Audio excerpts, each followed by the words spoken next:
नमस्कार, मैं कमलेश कबीर आपका एक बार फिर स्वागत करता हूं इस नए एपिसोड में। आज के इस एपिसोड में हम बात करने वाले हैं इंडी गठबंधन के वाइस प्रेसिडेंट के उम्मीदवार सुदर्शन रेड्डी की। क्योंकि जिस तरीके से अमित शाह ने तीखा हमला बोला, उसके बाद में सुदर्शन रेड्डी की भी प्रतिक्रिया आई। अब सुदर्शन रेड्डी जो है वो सीधे तौर पर चुनावी प्रचार पर निकल चुके हैं, हम ये कह सकते हैं। अब ऐसी स्थिति में अब तक जो कयास लगाए जा रहे थे, क्योंकि जिस तरीके से भारतीय जनता पार्टी ने साउथ का कार्ड खेला, इसके अलावा विपक्ष के लिए एक जिसको हम कहें कि तमिलनाडु की अस्मिता के लिए एक दांव चला और डीएमके और एआईडीएमके को मुसीबत में डाल दिया। अब डीएमके का जो है वो स्टेटमेंट आ गया कि वो अपने गठबंधन के साथ है, मतलब विपक्ष के साथ खड़ा है। साथ ही महाराष्ट्र में गवर्नर रहे, तो महाराष्ट्र में गवर्नर की वजह से शिवसेना, उद्धव ठाकरे और एनसीपी, क्योंकि सत्ता पक्ष हो या विपक्ष हो, दोनों के साथ तालमेल की कहानी जो है वो आपको समझ में आई गई होगी। इससे पहले हमने एक वीडियो में इसकी चर्चा की थी। तो यहां पर राधा कृष्णन के सामने आपको पता होगा सुदर्शन रेड्डी। अब सुदर्शन रेड्डी को लेकर जिस तरीके से विपक्ष जो है वो फूले नहीं समा रहा था, अब विपक्ष जो है वो कटघरे में खड़ा हो गया और अब चर्चा का विषय बन गया सुदर्शन रेड्डी की छवि। तो इस वक्त सुदर्शन रेड्डी की जो छवि है उसमें साफ तौर से अर्बन नक्सल की झलक देखी जा सकती है। अब आप सोचोगे कि ये अर्बन नक्सल होता क्या है, क्योंकि एक बार प्रधानमंत्री नरेंद्र मोदी ने भी इसका जिक्र किया था। अर्बन नक्सल का मतलब है ऐसे बुद्धिजीवी लोग, वो फिलोसफर हो सकते हैं, वो ऑथर हो सकते हैं, राइटर हो सकते हैं, कुछ भी आप कह सकते हो, जो लोगों को एक पर्टिकुलर एजेंडा के लिए भ्रमित करते हो, उनको अर्बन नक्सल कहा जाता है। अब अर्बन नक्सल क्यों कहा, मैं यहां पर जो है वो अर्बन नक्सल के साथ जोड़कर क्यों देख रहा हूं, तो आपको समझ में आएगी। जिस तरीके से सुदर्शन रेड्डी का कैरियर रहा, हमने पिछले वीडियो में ही बात की थी, 1988 से लेकर 1990 तक वो सरकार के वकील रहे, सरकारी वकील। इसके बाद 1995 में वो हाई कोर्ट के जज बने, या हम कह सकते हैं कि चीफ जस्टिस बने गुवाहाटी। उसके बाद में 2009 तक आते आते वो सुप्रीम कोर्ट के जज बने, और फिर उसके बाद में उनका रिटायरमेंट हुआ 2011 में, और 2013 में वो गोवा के लोकायुक्त बन गए। तो ये जो है वो कैरियर रहा सुदर्शन रेड्डी का। लेकिन इस बीच कंट्रोवर्सी कहां आई? कंट्रोवर्सी तब आई जब इनके पुराने जो कारनामे हैं वो पब्लिक के सामने आना शुरू हुए, जिसमें मुख्यतः एक जो था वो था जिस तरीके से उन्होंने फैसले दिए। और फैसले क्या थे? फैसले थे एक भोपाल त्रासदी केस। भोपाल त्रासदी जब हुई, गैस का रिसाव हुआ, तो उससे लगभग 5.5 लाख के आसपास जो लोग प्रभावित हुए। और आज भी जो प्रभावित इलाका है वहां पर बच्चे जो है वो कुपोषण के शिकार, या जिसको हम कहते हैं कि लूले लंगड़े बच्चे पैदा होते हैं। ये उसका जो है वो प्रभाव देखा जा सकता है, और लगभग 3700 के आसपास लोगों की मौत हुई। अब ऐसी स्थिति में उस वक्त इसका आरोपी कौन था? आरोपी थे वॉरेन एंडरसन। तो जिस तरीके से वॉरेन एंडरसन को भोपाल से दिल्ली अपने सरकारी विमान में, हम कह सकते हैं कि उस वक्त जो है वो पहुंचाया गया, और फिर इंदिरा गांधी एयरपोर्ट से उनको अपने देश भेजा गया, विदेश भेज दिया गया। तो उस वक्त इसके पीछे सीधे तौर से जो है वो कांग्रेस पार्टी की क्या मंशा थी। लेकिन जब याचिकाकर्ता इसकी याचिका लेकर कोर्ट में गए, तो उस वक्त यही सुदर्शन रेड्डी जो है वो जज थे, और उन्होंने उस याचिका को खारिज कर दिया। तो आप समझ गए होंगे कि सुदर्शन रेड्डी उस वक्त किसके लिए काम कर रहे थे, क्योंकि आज जो है वो न्यायपालिका के ऊपर सवालिया निशान खड़ा किया जाता है 2014 के बाद में, आप देखिए। इसके अलावा ऐसी कोई एजेंसी नहीं है, जांच एजेंसियां, जिसको जो है वो टारगेट ना किया जाए। तो पहले 2014 से पहले क्या होता था, ये उसी का एक उदाहरण है। और फिर उसके बाद में जो सबसे बड़ा जो आरोप लगता है वो आरोप लगता है नक्सलवाद का सलवा जुडूम से जुड़ा हुआ। आपको पता होगा, एक जिसको कहें कि कुछ जितने भी जो जिले भारत में नक्सल प्रभावित थे उनको चिन्हित करके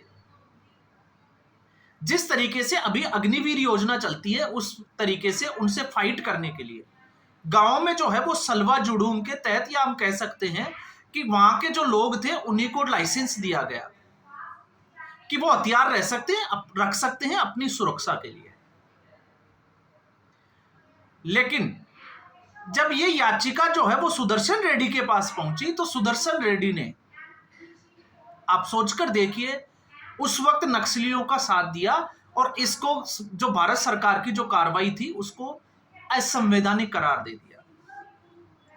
तो अब आप समझोगे कि असंवैधानिक करार दिया तो उसका नुकसान क्या हुआ। उसका नुकसान यह हुआ कि इस योजना से जुड़े हुए जितने भी जो लोग थे, गांवों के लड़के जो थे, उनको चुन चुनकर मारा गया, उनका गला रेत दिया गया। लगभग 36 लोगों की ऐसे ही हत्या कर दी गई। तो अब अगर राजनीतिक तौर से हम देखते हैं या नैतिकता के आधार पर देखते हैं तो आप सोचकर देखिए, जैसे विपक्ष ने एक नैरेटिव तैयार किया था मणिपुर का, तो मणिपुर में जो हिंसा फैली वो किसकी वजह से फैली? मणिपुर में हिंसा वहां के हाई कोर्ट के आरक्षण को लेकर एक फैसले के बाद में जो है वो हिंसा बढ़ गई। तो फिर उस फैसले से जिम्मेवारी किसकी है?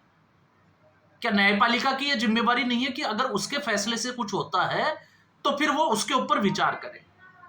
और फिर आप न्यायपालिका को देखिए कि न्यायपालिका ने अपना फैसला दिया, उस फैसले के आधार पर हिंसा बढ़ गई, लेकिन उसी न्यायपालिका ने जिम्मेवार ठहरा दिया सरकार को। तो ये भारत में जो है वो शुरू से आता जा रहा है। और मैं हमेशा कहता हूं कि एक विचारधारा से और इस इकोसिस्टम ने, जब हम कहते हैं ना कि सरकार किसी की भी हो, सिस्टम हमारा होगा, तो ये इकोसिस्टम जो है वो काम ही ऐसे करता है क्योंकि इसने सबसे पहले शैक्षणिक संस्थानों पर कब्जा किया और शैक्षणिक संस्थानों पर इस तरीके से कब्जा किया कि वहां से जो पौध निकल कर आती है वो इस सिस्टम का हिस्सा होगी। तो ये जो जिसको हम कहते हैं ना कि ये पढ़े लिखे कन्हैया कुमार हो गए, ऐसे जो है वो जज हो गए, जो अर्बन नक्सलवादी जो बुद्धिजीवी लोग हैं, वो एक उसी प्रॉपर जो जिसको हम कहते हैं पर्टिकुलर उसी यूनिवर्सिटी से निकल कर आते हैं और ये उनकी सोच ही जो है वो इस तरीके की डेवलप की जाती है। और यही एक कारण है कि राहुल गांधी जब विदेश यात्रा पर जाते हैं तो वो ऐसे शैक्षणिक संस्थानों पर जाकर अपने लेक्चर देते हैं, आने वाले समय के लिए लोगों का ब्रेन वॉश करना, उनको उस सिस्टम का हिस्सा बनाना। तो ये भी उसी एक सिस्टम का हिस्सा था। अब आप सोचकर देखिए, आप इस सलवा जुडूम को आप देखोगे तो आप सोचिए कि अग्निवीर योजना के लिए सरकार जो है वो एक भर्ती निकालती है और सरकार ये कहे कि देश को आप लोगों की जरूरत है, आप 4 साल तक आइए, युद्ध की स्थिति है, आप देश की सेवा करिए। और 4 साल बाद में यही अग्निवीर जो है वो, जिसको हम कहें कि उनको वापस जो है वो अपने घर भेज दिया जाए और फिर उसके बाद में चुन चुनकर इन लोगों के ऊपर हमला हो तो कैसे हो? तो यही जो है वो नक्सलवाद की इस कहानी में आता है। तो ये एक सबसे बड़ा विवादास्पद फैसला था जो सीधे तौर से नक्सलवादियों की हेल्प कर रहा था। और ये जो है, इसी को लेकर आपने देखा होगा अमित शाह ने एक तीखा हमला बोला सुदर्शन रेड्डी के ऊपर। तो सुदर्शन रेड्डी ने कहा कि वो मेरा जो है वो फैसला नहीं था, वो सुप्रीम कोर्ट का फैसला था।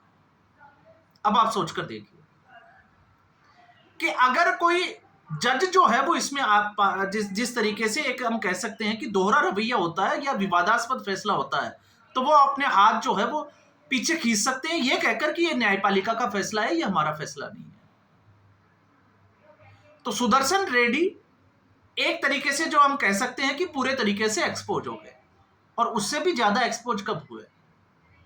अब हम भारत के लोग हैं, गवर्नमेंट की एक डिप्लोमेसी होती है, गवर्नमेंट अपनी डिप्लोमेसी के हिसाब से जो है वो काम करती है।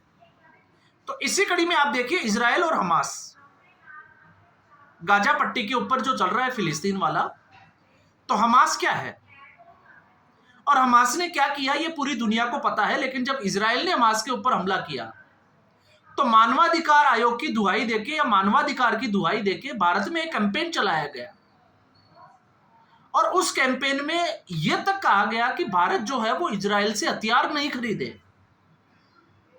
अब आप सोचकर देखिए, एक तरफ ये लोग कहते हैं कि आप रसिया से जो है वो हथियार नहीं खरीदे क्योंकि रसिया के साथ यूक्रेन का युद्ध चल रहा है, और दूसरी तरफ कहते हैं कि आप इजराइल से हथियार ना खरीदे। तो ऑपरेशन सिंदूर के बाद में जो भी एस्केलेशन हुआ, तो आप सोचकर देखिए, जब पाकिस्तान ने ड्रोन और मिसाइलों से हमले किए, तो अगर हमारे पास में हमारा सुदर्शन चक्र या S-400 और ये नहीं होते तो ये भारत का क्या होता? आप खुद सोचकर देखिए। तो क्या भारत सरकार भारत की सुरक्षा के लिए क्या जरूरी उपकरण इन बुद्धिजीवियों के कहने पर बंद कर देगी खरीदना? और किस एंगल से ये कह रहे हैं आप ये भी देखो। अलग अलग जो है वो एक माहौल बनाया गया, और आपको पता ही है कांग्रेस पार्टी की नई नवेली सांसद प्रियंका वाड्रा, वो तो पैलेस्टाइन का जो बैग लेके जो है वो संसद तक पहुंच गई थी। तो उस वक्त एक अभियान चलाया गया था, हस्ताक्षरित अभियान, और यही सुदर्शन रेड्डी थे जिसके ऊपर हस्ताक्षर उन्होंने भी किया था। तो आप मानसिकता को समझिए कि सुदर्शन रेड्डी की जो है वो मानसिकता क्या है। और यही एक वर्ग है, क्योंकि भारत में जब भी ऐसे लोगों की चर्चा की जाती है तो आरोप लगाना जो है वो बड़ा आसान होता है। और जो लोग ये कहते हैं ना कि 2014 के बाद और 2014 के पहले, तो 2014 के पहले के ये लोग जो जो कर रहे थे, आखिर वो किसके लिए कर रहे थे, क्यों कर रहे थे? आज अगर आप कुछ बोलते हो इन लोगों के खिलाफ, जैसे अभी मैंने एक वीडियो बनाया, लेकिन जो लोग सुन रहे हैं और जो कांग्रेसी मानसिकता के हैं, विचारधारा के हैं, उनको बुरा लग सकता है। क्यों लग सकता है? क्योंकि सुदर्शन रेड्डी कांग्रेस के उम्मीदवार है, हम सीधे तौर से कह सकते हैं। लेकिन इन लोगों के पास फैक्ट्स नहीं होते, इसलिए फिर ये आपको टारगेट करना शुरू कर सकते हैं, जैसे कि गोदी मीडिया के लोग हैं, बीजेपी के दलाल है। अब आप देखो, इन लोगों की बुद्धि पर जो जंग लगा है, तर्क का जवाब जो है वो इस तरीके से नहीं हो सकता। तर्क का जवाब जो है वो तर्क से होता है। आप सुदर्शन रेड्डी के फेवर में कुछ ऐसे तर्क दीजिए, जो तर्क हमने रखे उनको काटने की कोशिश कीजिए कि सुदर्शन रेड्डी ने ये फैसले नहीं दिए। और अगर नहीं काट सकते तो फिर आप समझ सकते हो कि ये किस विचारधारा को जन्म दे रहे हैं। तो 7, जिसको हम कहें कि सितंबर की 7 तारीख को, तब तक जो है एक, जिसको हम कहें कि मीडिया में एक माहौल बनाया जा सकता है, लेकिन उसके बाद जब चुनाव होंगे और परिणाम होंगे तो यह तो तय है कि उपराष्ट्रपति कौन होने वाला है। क्यों? मैं ना भारतीय जनता पार्टी की बात कर रहा, ना मैं कांग्रेस पार्टी की बात कर रहा हूं। एनडीए के पास इस वक्त 422 सांसदों का समर्थन है, जबकि इसके विपरीत विपक्ष के पास 312 और जीतने के लिए चाहिए 394। एआईडीएमके के 4 सांसद, मैंने पहले भी उस दिन कहा था कि वो चारों जो वोट है वो एनडीए के समर्थन में जाएंगे, तो फिर 22 + 10 32 जो है वो बचते हैं डीएमके को। तो डीएमके ने जो है वो ये तय किया कि वो अपने गठबंधन के साथ रहते हैं। तो फिर भी जो 80 सांसदों का जो फासला है, उसको जो इंडिया अलायंस है वो कैसे कंप्लीट करेगा? जबकि दूसरी तरफ वाईएसआरसीपी जो कांग्रेस पार्टी है, उसने जो है वो एनडीए को समर्थन को बोल दिया, और जो चंद्रबाबू नायडू के लिए जो है वो टारगेट कर रहे थे, तो चंद्रबाबू नायडू ने भी अपने साफ कर दिया कि वो एनडीए के साथ रहेंगे। तो अब आप खुद सोच लिए कि जीतेगा कौन या जीत किसकी होगी। तो ये सिर्फ और सिर्फ जो है वो एक माहौल बनाने की कोशिश है अपने कार्यकर्ताओं को खुश करने के लिए, कि देखिए हम लोग जो है वो डरने वाले नहीं है। लेकिन इसमें भी अगर आप देखोगे तो डर जो है वो साफ तौर से दिखाई देता है। तो आज के एपिसोड में बस इतना ही। उम्मीद करूंगा वीडियो एपिसोड आपको पसंद आया होगा। वीडियो को लाइक करें, शेयर करें, चैनल जरूर सब्सक्राइब करें। धन्यवाद।